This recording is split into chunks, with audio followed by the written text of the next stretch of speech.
Manikandan sir வணக்கம். Manikandan sir, நாங்க ஒரு சட்ட தெளிவை பெறுவதற்காகவும் தான் இந்த நிகழ்ச்சியை நடத்துறோம் சார். பார்க்குறவங்களுக்கும் அது புரியணும், தெரியப்படுத்தணும் அப்படிங்கிறதுக்காக தான் நாங்க அந்த முயற்சிக்காகவும் தான் இன்று இந்த தலைப்பை நாங்கள் எடுத்தோம் சார். ஒரே குற்றத்தை செய்தார்கள், அதாவது கொறடாவினுடைய உத்தரவை மீறி தாவேகாவிற்கு ஆதரவு கொடுத்தார்கள் 25 உறுப்பினர்கள். இதுல 21 எம்எல்ஏக்கள் மீதான நடவடிக்கை கைவிடப்பட்டது அப்படின்ட்டு அவர்களுடைய செயலுக்கு மன்னிக்கப்பட்டார்கள். காரணம் திரு இபிஎஸ்னுடைய கடிதம் அப்படின்ட்டு சொல்றாங்க சார். ஒரே குற்றத்தை செய்த 21 பேர் மன்னிக்கப்பட்டால் 4 பேர் மேல மட்டும் எப்படி சார் நடவடிக்கை எடுக்க முடியும் சார்? அதே குற்றத்தை செய்த சத்தியம் டிவி நேயர்களுக்கு வணக்கம். அரவிந்தாசன் அவங்க இதுக்கு பாருங்க, உங்க வாட்ஸ்அப் ஒரு மெசேஜ் அனுப்பிச்சிருக்கேன். என்னுடைய பேங்க் அக்கௌண்ட் நம்பர் அனுப்பிச்சிருக்கிறேன். இருக்காதுன்னு கேட்டீங்கன்னா, பெரிய பெரிய சட்டம் படித்த வழக்கறிஞர்கள் அதற்கு திராவிடத்தை நம்ப மாட்டானுங்க. வடநாட்டுல இருந்து கூட்டிகிட்டு வந்து திமுக 1 மணி நேரத்துக்கு 50 லட்ச ரூபா ஃபீஸ் வாங்கி எத்தனையோ கேஸ் நடத்துறாங்களே. நான் அவ்வளவுலாம் 1 மணி நேரத்துக்கு 50 லட்சம் எல்லாம் கேட்க மாட்டேன். சட்ட நுணுக்கங்கள்லாம் சொன்னா ஒரு 25,000 ரூபாய் மட்டும் எனக்கு ஜிபே பண்ணி விடுங்க. ஜிபே மெசேஜ் வந்த உடனே நான் உங்கள்கிட்ட பேசுறேங்க. ஓ, நான் கேட்ட கேள்விக்கு நீங்க அப்பதான் பதில் சொல்லுவீங்க. ஏங்க 50 லட்சம் ரூபாய் பஸ் கேக்குறேன், நானு வெறும் 25,000 தான் கேக்குறேன். இந்த 1 மணி நேரம் டைமிங்ல எங்களுடைய சார்ஜ் எவ்வளவு தெரியுமா? கிட்டத்தட்ட 3 லட்சம் ரூபாய். இதுல உங்களுக்கு நாங்க பாதி நேரம் கொடுக்கறதுனால நீங்க எங்களுக்கு 50,000 அனுப்பி கொடுக்கணும். சொன்னேங்க, உங்களை மாதிரி லட்சம் நேயர்கள் பார்க்கக்கூடிய டிவில நம்ம கருத்தை பகிர்ந்துக்கிறது கிடைக்கிற வாய்ப்புங்கிறது அளப்பெரும் வாய்ப்பு. சும்மா நான் ஒரு காமெடிக்காக சொன்னேங்க. குதிரை பேர குற்றச்சாட்டு என்ன ஆகுன்னு கேட்டீங்க. குதிரை பேர குற்றச்சாட்டு இனிமேல் கழுது மேல போகும். வேற என்ன ஆகுங்க? வேற குதிரை பேர குற்றச்சாட்டு கழுது மேல ஏறி ஊரை சுத்திட்டு வரும். அதை தவிர வேற என்ன நடக்க போகுது? எடப்பாடி பழனிசாமி அவர்கள் கடிதம் கொடுத்ததுனால இந்த நியாயமா நடுநிலையோட நீதி வழங்குறப்ப எந்த பக்கமும் பார்க்காத, திரும்பி பார்க்காத நடுநிலை நீதிமான் மாதிரி நம்ம ஜேசிபி பிரபாகர் நடந்து 21 பேருக்கு பாவ மன்னிப்பு கொடுத்துட்டாரு. பாவ மன்னிப்பு கொடுத்து அவங்களுக்கு இது பண்ணிட்டாரு. 4 பேர்த்த மட்டும் நான் பின்னால் அறிவிப்பேன் அப்படின்னு சொல்லியிருக்காருங்க. நான் முதல்ல ஒரு விஷயம் சொல்றேங்க. டிஸ்குவாலிபிகேஷன், அதாவது இப்ப இவங்க மேல நடவடிக்கை எடுக்கணும்னா அந்த 4 பேர் மேல இந்த ஃபைனல் வெர்டிக்ட் அப்படிங்கிறது டிஸ்குவாலிபிகேஷன். ஆனா இந்த 4 மனித புனிதர்கள் என்ன பண்ணிக்கிட்டாங்கன்னா, தங்களை தாங்களே டிஸ்குவாலிபிகேஷன் பண்ணிக்கிட்டாங்க. தங்களை தாங்களே டிஸ்குவாலிபிகேஷன் பண்ணிக்கிட்டாங்க. ஆனால் அதுல நீங்க நம்பணும், எந்த அவங்களுக்கு பர்சனல் ஆதாயமும் இல்ல, எந்த கழுத பேரமும் இல்ல, எந்த குதிரை பேரமும் இல்ல, எந்த பண பேரமும் இல்ல. உண்மையாலுமே மக்கள் ஒன்று திரண்டு இந்த விஜய்க்கு ஓட்டளிச்சிருக்கிறாங்க. இந்த கட்சியை காப்பாற்றணும், இந்த ஆட்சியை காப்பாற்றணும் அப்படின்னு காமராஜர் போல, கக்கனை போல, அன்றிருந்த கம்யூனிஸ்ட் தலைவர்களை போல, ராஜாஜியை போல நேர்மையாளர்கள் 4 பேர் இவங்க ராஜினாமா பண்ணிருக்காங்கன்னு சொன்னா, பக்கத்து வீட்டுல இருக்கிற 3 வயசு குழந்தை கூட கைகொட்டி சிரிக்குங்க. ஊரு உலகத்துக்கே தெரியும், பேச வேண்டியதை பேசி, கொடுக்க வேண்டியதை கொடுத்து, அனுப்ப வேண்டிய சோபா செட்டுகள் எல்லாம் அனுப்பி இவ்வளவும் பண்ணிட்டு அவர் சொல்றார், நான் தூய சக்தி அப்படின்னு அவர் திருப்பி சொல்றாரு. அவருக்கு கொடுத்திருக்கிற மக்கள் வெர்டிக்ட், அதை பத்தி நம்ம பேசவே இல்லைங்க. அது 2 திராவிட கட்சிகளும் வேண்டாம் அப்படிங்கிற அடிப்படையில அவருக்கு இன்னைக்கு இந்த வெர்டிக்ட் கொடுத்திருக்காங்க. ஆனா நான் என்ன எல்லாருமே கேட்டதுதான். நான் இருந்தாலும் இன்னொரு முறை கேட்கிறேன், இன்னமும் தன்னை ஒரு தூய சக்தின்னு சொல்றீங்களா? உங்கள்ல இருந்து மற்றும் சிலர் அப்படின்னு சொல்லி ஜெயலலிதா அம்மாவை மட்டும் ஊழல் பண்ணவங்கன்னு நீங்க தனித்துவமா காட்டக்கூடிய அந்த அதிமுகவுல இருந்து 4 பேரை ரிசைன் பண்ணி இதே பிஜேபி வட மாநிலங்கள மத்திய பிரதேசத்துல இந்த மாதிரி பண்ணப்ப வானத்துக்கும் பூமிக்கும் எனக்கு எல்லாம் குடிச்சாங்க. அதே கேவலமான கீழ்த்தரமான வேலையை ஆட்சிக்கு தவழ்ந்து போற காலத்திலேயே பிஹெச்டி பெறின பிஜேபியே தூக்கி சாப்பிடுற அளவுக்கு இவர் பண்றாரா? இவர் தூய சக்தியா இல்ல இவர் துர்சக்தியா அப்படிங்கிறத மக்கள் பாக்குறாங்க. எனக்கு என்ன ஆசைன்னா, இந்த ஜேசிபி பிரபாகர் 25 பேருக்கு டிஸ்குவாலிஃபை பண்ணிருக்கணும். திரு எடப்பாடி பழனிசாமி அவருடைய கடிதத்தை கன்சிடர் பண்ணாம 25 பேர்த்தை டிஸ்குவாலிஃபை பண்ணிருந்தா 25 பேர் இடைத்தேர்தல் போய் சந்திச்சிருக்கணும். 25 பேர் நிக்கிறப்ப மக்கள் எல்லாம் அந்த 25 பேருக்கும் எனக்கு தாவேகா வேண்டாம், திமுக வேண்டாம், அதிமுகவில் நிக்கிறீங்க, உங்களுக்கு ஓட்டு போடுறேன் அப்படின்னு தானே போட்டிருந்தாங்க.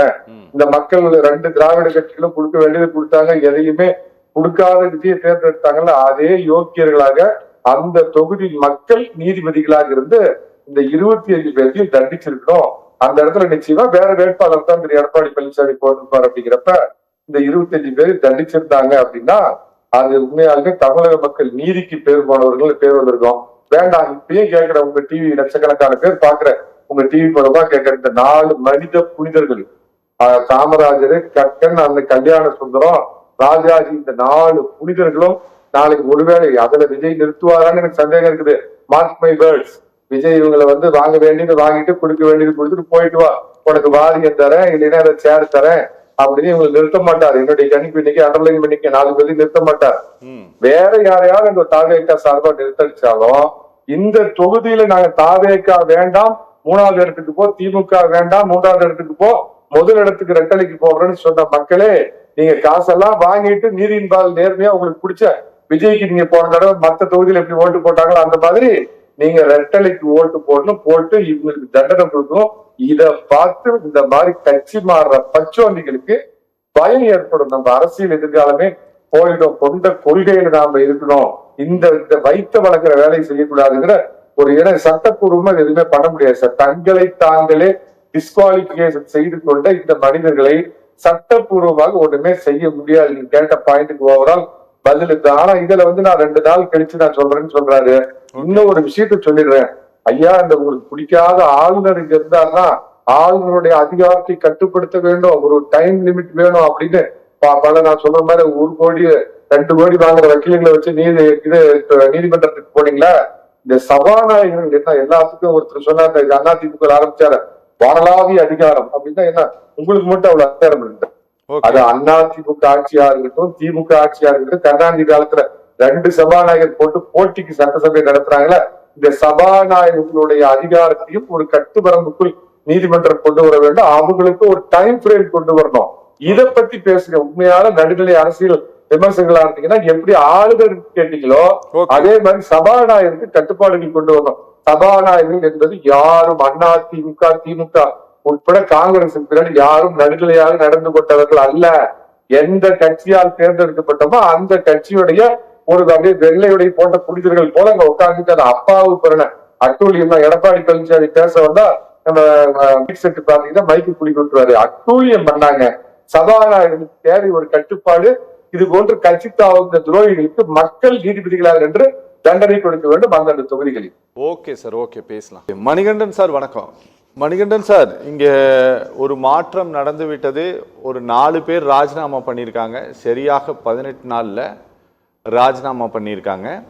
21 பேருக்கு மன்னிப்பு வழங்கப்பட்டிருக்கிறது. சார், இதையெல்லாம் ஒரு பிரச்சனையாக பார்க்கக்கூடிய அளவு இந்த சமூகத்தில் ஒரு புரிதல் இருக்குன்னு உங்களுக்கு தோணுதா சார்? ஜனங்க இதெல்லாம் ஒரு ப்ராப்ளமா முதல்ல கருதுகிறார்களா?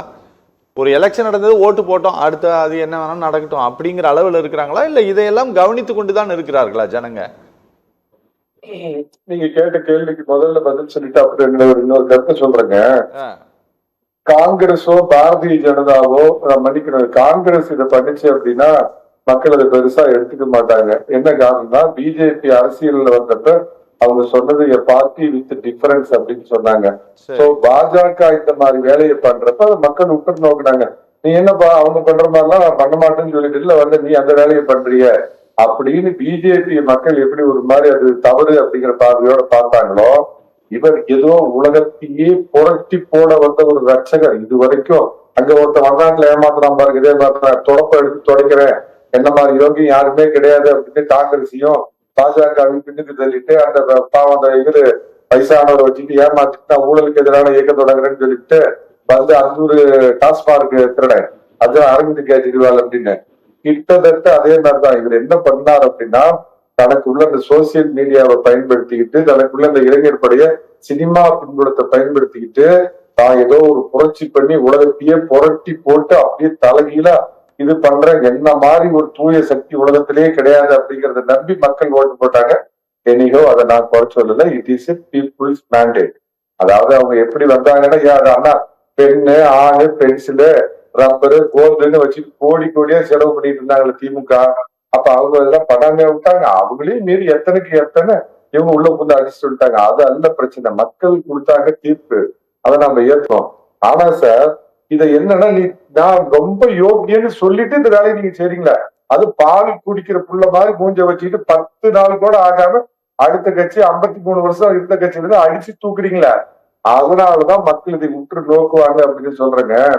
எனக்கு முன்னாடி பேசுன பூபதி ஜானுடைய அவருடைய ஆதங்க நியாயம் ஒரு பேச்சு கேட்கறீங்க. அரசியல் கட்சி தலைவர்களே தடுக்கலாம இந்த அதிமுக நேற்று வரைக்கும் உண்டு கொளுத்து ஊழல் பண்ணிட்டு மந்திரியா இருக்கலாம் பணம் திட்டு போன பெஞ்சமின் இப்பதான் திமுக தலைவர் வாஞ்சியோட கட்டி பிடிச்சு உடன்பிறப்பே நேத்துல இருந்து ரத்தத்தின் ரத்தம் இல்ல இனிமேல உடன்பிறப்பை வாங்கி ஸ்டாலின் கூப்பிட்டு எடுத்துக்கிட்டாரு சத்தியம் டிவில இப்பதான் ஸ்க்ரோலிங் நியூஸ் வருது. இல்லல்லப்பா நீதான் ஊழல் கடை செந்தில் பாலாஜிங்கிற உலக உத்தமரை அந்த கட்சியில சேர்த்துக்கிட்டாங்க. நாம மக்களுக்கு சொல்றோம், நீதிமன்றத்துக்கு சொல்றோம், கட்சி தலைவர்களுக்கு அட்வைஸ் சொல்லுங்க. ஒரு கட்சியில இருந்து ஊழல் குற்றச்சாட்டு கரூர்ல போன பிரச்சாரத்துக்கு போனப்ப இதே முதலமைச்சர் 5 ஆண்டுகளுக்கு முன்னாடி செந்தில் பாலாஜிய என்னென்ன பேசினாரு, அதே செந்தில் பாலாஜி திமுக வாசிக்கல திராவிட வாசிக்கல போட்ட உடனே அவர் யோக்கியமாயி பெறுவாரா? ஆக திமுக என்ன அன்னைக்கு கம்ப ராமகிருஷ்ணனையும் அனிதா ராதாகிருஷ்ணனையும் இழுத்துச்சோ அதே வேலையைத்தான் நம்ம பீஸ்ட் பண்றாரு. நம்ம பீஸ்ட் அதே வேலையைத்தான் பண்றாரு. அதனால இது ஒவ்வொரு கட்சியும் முதல்ல சிந்திக்கணும் சார். ஒரு கட்சியில ஓட்டு வாங்கிட்டு இந்த மாதிரி ஒரு இதுக்காக வர்றான் அப்படின்னா அவன் அயோக்கியர் அந்த கட்சி தலைமை தடுத்து நிறுத்தணும். அது ஒண்ணுங்க சார். இது நிரூபிக்க முடியாது சார். இந்த குதிரை பேரதான் சோபா போயிருக்கும், கட்டுக்கட்டா பணம் போயிருக்கும், எல்லாமே பட் இது எப்படி நிரூபிக்கீங்க?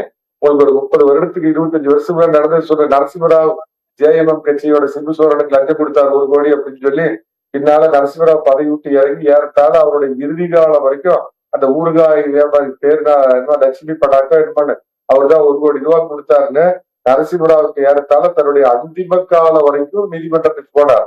ஆனா போய் அந்த வழக்கு கடைசியில நிக்கல. அப்படிங்கிறப்ப இது என்ன நடந்திருக்குன்னா சிபிஐ தானாக முன் உள்ள பூந்திருக்கணும். அடுத்த நாள் என்னைக்கு போய் பதவியை ராஜினாமா பண்ணாங்களோ மத்திய அரசு சிபிஐ விட்டு பிடிச்சிருந்தா இந்த பணக்கட்டெல்லாம் எங்க போச்சுன்னு அன்னைக்கே பிடிச்சிருந்தாங்கன்னா இவங்களை பிடிச்சிருக்கலாம். இல்ல திரு எடப்பாடி பழனிசாமி அவர்கள் என்ன பண்ணிருக்குன்னா இன்னைக்கு அவர் பாஜக கூட்டணியில தான் இருக்கிறங்கிறப்ப சிபிஐ ரெய்டு கேட்டு சிபிஐ ரெய்டு விட்டு இவங்களை பிடிச்சிருந்தாங்கன்னா உங்களுக்கு ஆதாரப்பூர்வமான எல்லாமே சிக்கியிருக்கும். அப்ப இவங்களுக்கு கிட்டத்தட்ட அடுத்த தேர்தலிலேயோ இல்ல வாழ்நாள் தடையை கூட கிடைச்சிருக்கும். ஆனா இப்ப நிரூபிக்க முடியுமா அப்படிங்கிறது கஷ்டம் சார். இதுதான் இந்த உண்மையான நிதர்சனம். இத மக்கள் புரிஞ்சுக்கணும். சோ விஜய் ஒன்றும் ஒரு தூய சக்தி அல்ல. அவரு அள்ளி விட்டார். அவரே நம்பல ஆட்சிக்கு நாம வருவோம் அப்படின்னு நம்பல. அவருக்கு ஸ்கிரிப்ட் எப்படி இந்த கலைஞர் டிவியில திருமாவேலன்னு ஒருத்தர் இருந்தவர் அன்னைக்கு ஸ்டாலின் ஸ்கிரிப்ட் எழுதி கொடுத்தாரு. ஜானவரைக்கு சார் நீங்க உட்காந்து எழுதி கொடுக்குற ஸ்கிரிப்ட் எல்லாம் அவர் வாசிச்சாரு. அவருக்கு 1% கூட நம்பிக்கை இல்ல. மக்கள் நான் கேக்குறேன் சார், மக்கள் மாற்றத்திற்காக வாக்களித்தார்கள். பேசுறதுக்காக கொஞ்சம் மாதிரி நாட்டுல இது வேணும். மக்கள் மாற்றத்துக்காக வாக்களிச்சாங்கன்னா இந்த ஊரா போய் கத்துறாங்க ஈழ தேச அதிபர் கொள்கை நாம ஏற்றுக்க மாட்டோம். சீமானு ஓட்டு போட்டிருந்தா மக்கள் மாற்றத்தை ஏற்றுக்காக ஒத்துக்கலாம் சார். நம்ம இது சினிமாக்க வச்சு again and again the Tamil people, it is very sad to say you are searching your chief minister from the cinema kotai only. This is very unfortunate. Okay.